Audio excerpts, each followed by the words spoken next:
The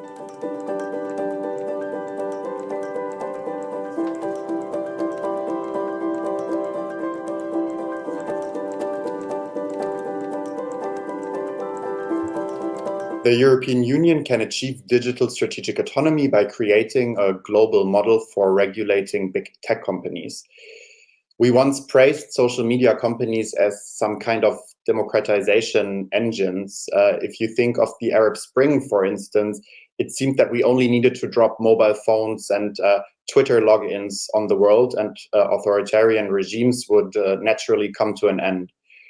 By now, we have a much more sober view on social media companies.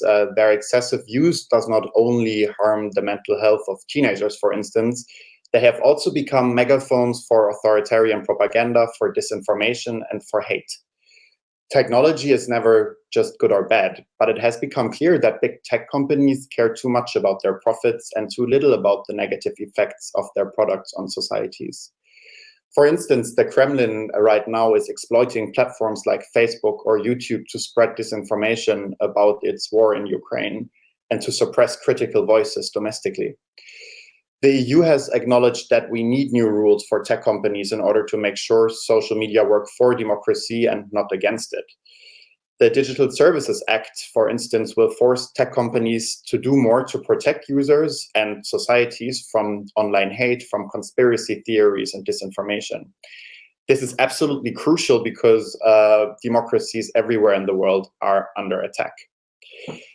The EU has the chance to define a new global gold standard for tech regulation and thereby help to protect and bolster democracies everywhere on the globe. However, this will only work if the European Union manages to convince other big democracies like the US, like Canada or Australia, but also countries in the global south, that European regulation is the right way.